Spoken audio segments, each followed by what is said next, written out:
Hi అండి, welcome to senorita fashion channel. So ఇవాళ నా ఛానల్లో మీకు చెప్దామన్న కంటెంట్ ఏంటంటే అబౌట్ వ్యూవర్స్ అండ్ సబ్స్క్రైబర్స్. చాలామందికి మీరు అనుకున్న సబ్స్క్రైబర్స్ రీచ్ అవ్వకపోవచ్చు అని చెప్పేసి మీరు వీడియో అయితే ఆపేయకండి. సో పూర్తిగా వినండి, సో దట్ మీకు అండర్స్టాండ్ అవుతుంది యూట్యూబ్ చేసే వాళ్ళకి మోస్ట్లీ. సో మీకు ఏంటంటే సబ్స్క్రైబర్స్ అండ్ వ్యూవర్స్ ఉంటేనే మీ ఛానల్ మానిటైజ్ అవుతుంది అండ్ ఆల్సో మీకు ప్రాఫిట్ వస్తుంది. మీరు లైక్స్ కోసం ఏం బాదర్ అవ్వాల్సిన పని లేదు. లైక్స్ అయితే మనకేం ఇంపార్టెంట్ కాదు వీడియో చేసినప్పుడు. జస్ట్ సబ్స్క్రైబర్స్ అండ్ వ్యూవర్స్ ఉంటే చాలన్నమాట. ఇప్పుడు నా ఛానల్లో నేను స్టార్ట్ చేసి పాస్ట్ 7 డేస్ అవుతుంది. సో దట్ దాంట్లోనే నాకు 500 వ్యూస్ క్రాస్ అయ్యాయి అండ్ ఆల్సో సబ్స్క్రైబ్స్ అయితే ముందు 20 వచ్చాయి. బట్ ఆల్సో నేను సరిగ్గా వీడియో చేయలేకపోవడం వల్ల నాకు మళ్ళీ తగ్గిపోయాయి అన్నమాట. 6కి వచ్చేసాయి. ఐఎమ్ వెరీ షాక్ అండి రియల్లీ. ఎందుకంటే మనము మంచి కంటెంట్తో వీడియో చేస్తే మనకి ఎన్నెన్నో వస్తాయి సబ్స్క్రైబర్స్.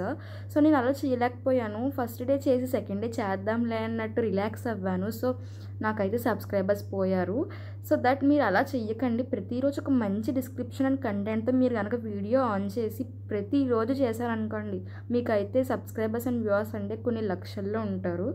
సో నేను అయితే ఇంకప్పటి నుండి ప్రతిరోజు వీడియో అయితే చేస్తున్నానండి. సో నా వీడియో మీరు చూస్తున్నారు కాబట్టి మీకు ఆల్రెడీ తెలిసే ఉంటుంది సెనోరిటా ఫ్యాషన్ ఛానల్ అని చెప్పేసి. పాస్ట్ 7 డేస్ నుంచి మీకైతే వీడియోస్ అయితే వస్తున్నాయి.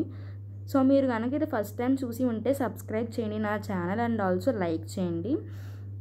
సో మీకు ఏమైనా డౌట్స్ ఉంటే కమెంట్ సెక్షన్లో కమెంట్ కూడా చేయండి. ఇప్పుడు ఏంటంటే చాలామంది మానిటైజ్ ఎప్పుడవుతుందని చూస్తూ ఉంటారు ఛానల్.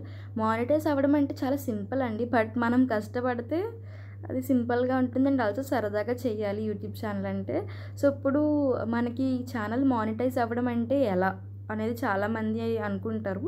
సో మనకి ఛానల్ మానిటైజ్ అవ్వాలంటే 500 సబ్స్క్రైబర్స్ అండ్ ఆల్సో 1000 వ్యూస్ ఉండాలి. సో అలా అయితే మీకు ఛానల్ ఫస్ట్ టైం మానిటైజ్ అవుతుంది. సో మానిటైజేషన్ అవ్వాక మీకు అయితే కంపెనీ వాళ్ళు యాడ్ ఇస్తారు. సో యాడ్ అయితే మీ వీడియో ముందు ప్లే అవుతుంది. చాలామంది చూసే ఉంటారు కదా వీడియో ముందు యాడ్ ప్లే అవ్వడం అంటే.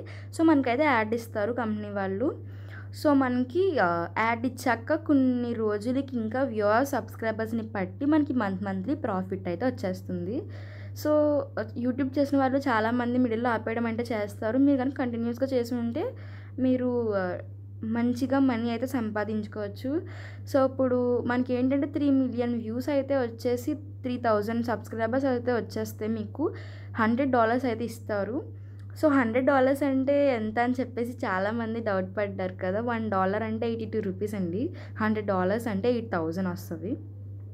సో మీకు మంత్లీ 8000 వస్తుంది. మీకు కనుక 3 million of views and also 3000 of subscribers ఉంటే కనుక.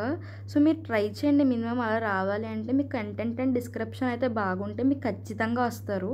సో మీరు కంటెంట్ అండ్ డిస్క్రిప్షన్ అలా ఉండడానికి మీరు చూసుకోండి. అండ్ ఆల్సో హర్రీగా కాదు, జస్ట్ ఏదో సరదాగా చేసి ఉంటే మీకు మంచిగా వస్తుంది రిజల్ట్. అండ్ ఆల్సో మీరు ఎక్కడికైనా బయటికి వెళ్ళినా మోస్ట్లీ మీరు బయటికి వెళ్ళి తీసిన వీడియోస్ అయితేనే మనకి హైలైట్ అవుతాయి. ఇంట్లో ఉన్నా కూడా మనకి పెద్దగా లైక్స్ వ్యూస్ అయితే రావు, సబ్స్క్రైబర్స్ కూడా. ఒక్కసారి వాళ్ళు ఇంట్రెస్ట్గా చూస్తే మీకు మోస్ట్లీ సబ్స్క్రైబర్స్ వస్తారు. ఎందుకంటే ఆల్వేస్ వాళ్ళ వీడియోస్ మీకు వస్తాయని అండ్ ఆల్సో మీ వీడియోస్ వాళ్ళకి వెళ్తాయి కాబట్టి. సో ఆల్సో మీకు ఒకటి చెప్తాను, how to subscribe and like. ఎందుకంటే చాలామందికి తెలియకపోవచ్చు how to subscribe and like. మీకు అయితే నేను ఇప్పుడు చూపిస్తాను. రికార్డ్ చేశాను అంటే వేరే మొబైల్ నుండి చేయాలన్నమాట. సో అలా అయితే చాలామంది తెలియక కూడా చేయకపోవచ్చు కదా. సో మీకు అందుకని చెప్పేసి వీడియో చూపిస్తాను. ప్లీజ్ ఒకసారి అది వినేసి మీరు తెలుసుకోండి.